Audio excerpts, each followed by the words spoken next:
अस्सलाम वालेकुम। आज की इस वीडियो में हम बात करेंगे गेनाटोन टैबलेट के बारे में कि गेनाटोन टैबलेट का इस्तेमाल किन किन बीमारियों में किया जाता है, इसका डोज क्या है और इसको कितने अरसे तक इस्तेमाल करना चाहिए, इसके साइड इफेक्ट्स क्या हैं, प्रेगनेंसी में इसको इस्तेमाल करना चाहिए या नहीं। इसके अलावा किन किन बीमारियों में इसका इस्तेमाल बिल्कुल भी नहीं करवाया जाता या बहुत एहतियात से इसका इस्तेमाल करवाया जाता है। तो this is doctor Irfan from Medi Health Enterprises. इस चैनल पे आपको सिर्फ मेडिकल से रिलेटेड ही वीडियोस मिलेंगी। तो वीडियो स्टार्ट करते हैं गेनाटोन टैबलेट के इंट्रोडक्शन से। गेनाटोन टैबलेट एक गैस्ट्रोप्रोकाइनेटिक एजेंट है। इसमें एक्टिव इंग्रेडिएंट आइटोप्राइड होता है और आइटोप्राइड का सबसे ज़्यादा इस्तेमाल स्टमक डिसऑर्डर्स को ट्रीट करने के लिए इस मेडिसिन का इस्तेमाल किया जाता है। अगर हम बात करें गेनाटोन टैबलेट की इंडिकेशंस, इसके यूजेस, इसके इस्तेमाल के बारे में, तो गेनाटोन टैबलेट का सबसे ज़्यादा इस्तेमाल जब मैदे में खुराक हजम ना हो रही हो या खाना खाने के बाद मैदा बहुत भारी भारी रहने लगता हो। इसके अलावा फिर कुछ पेशेंट्स में मतली होती है, उल्टी आती है, दिल खराब होता है। फिर जिन अफराद में खाना खाने के बाद पेट में दर्द रहता हो, पेट फूला फूला लगता हो, पेट में गैस महसूस होती हो, उन अफराद में फिर ख़ास तौर पर यह मेडिसिन एडवाइस की जाती है। इसके अलावा फिर एक और बीमारी होती है जिसको GERD के नाम से जाना जाता है।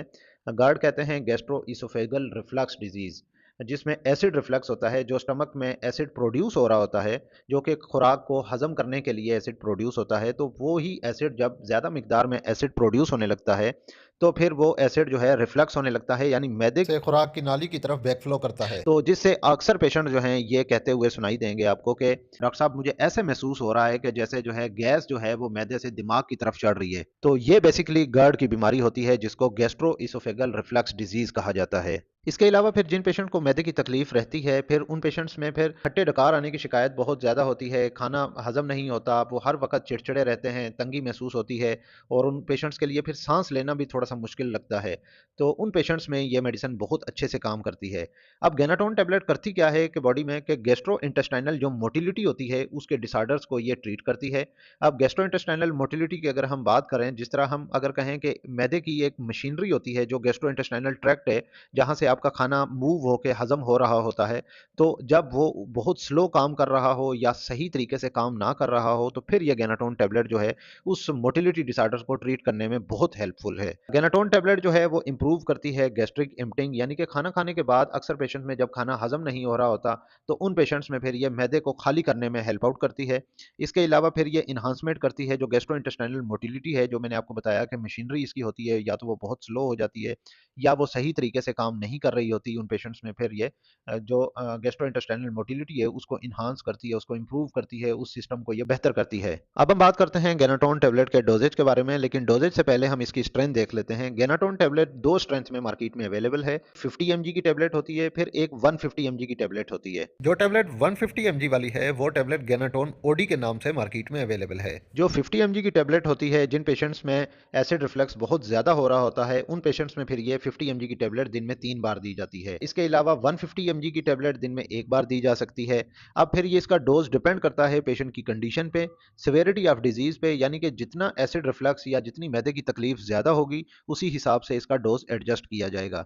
इसका जो मैक्सिमम डोज है वो 300 mg तक दिन में दे सकते हैं। इसके अलावा फिर जिस तरह मैंने बताया कि डिपेंड करता है पेशेंट की कंडीशन पे, सिवियरिटी ऑफ डिजीज पे, उसी हिसाब से इसका डोज एडजस्ट किया जाता है।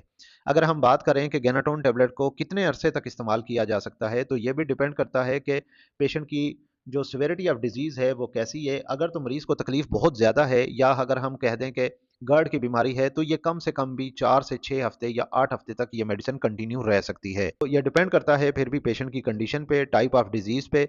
फिर एसिड रिफ्लक्स ज़्यादा हो रहा है तो फिर उसी हिसाब से इसका डोज एडजस्ट किया जाता है।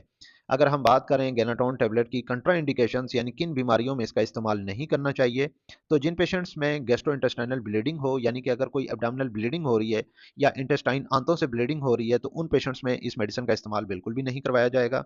इसके अलावा फिर जिन पेशेंट्स में एब्डोमिनल ऑब्स्ट्रक्शन हो, इंटेस्टाइनल ऑब्स्ट्रक्शन हो, अंतड़ियों में कोई रुकावट पैदा हुई हो, तो फिर भी इस मेडिसिन का इस्तेमाल नहीं करवाया जाएगा। अब जो पेशेंट्स लिवर डिजीज़ के पेशेंट है, यानी जिगर के अमराज में मुब्तला हैं, या ऐसे मरीज़ जो कि गुर्दों के अमराज में मुब्तला हैं, गुर्दों की बीमारी है, उन पेशेंट्स में भी फिर ये बहुत एहतियात से इस मेडिसिन का इस्तेमाल करवाया जाता है। अगर हम बात करें गेनाटोन टैबलेट की प्रेगनेंसी में इस्तेमाल करना चाहिए या नहीं, तो गेनाटोन टैबलेट को प्रेगनेंसी के दौरान इस्तेमाल नहीं किया जाता, और प्रेगनेंसी के दौरान अगर इस्तेमाल करते भी हैं तो अपनी डॉक्टर से मशवरा लाजमी कर लें। यह वैसे नॉट रिकमेंडेड है, प्रेगनेंसी हमल के दौरान इस मेडिसिन का इस्तेमाल नहीं किया जाता। इसके अलावा लैक्टेटिंग मदर्स में भी इसका इस्तेमाल बहुत एहतियात से करवाया जाता है। अगर हम बात करें गेनाटोन टैबलेट के साइड इफ़ेक्ट्स के बारे में, तो जो कॉमन साइड इफ़ेक्ट्स हैं, डायरिया होने की शिकायत हो सकती है। इसके अलावा फिर कुछ पेशेंट्स में सर भारी-भारी होने की शिकायत हो सकती है, सर चकराने की शिकायत हो सकती है। ये वीडियो आपको कैसी लगी कमेंट करके लाज़मी बताइएगा। इस वीडियो को लाइक कर दीजिएगा।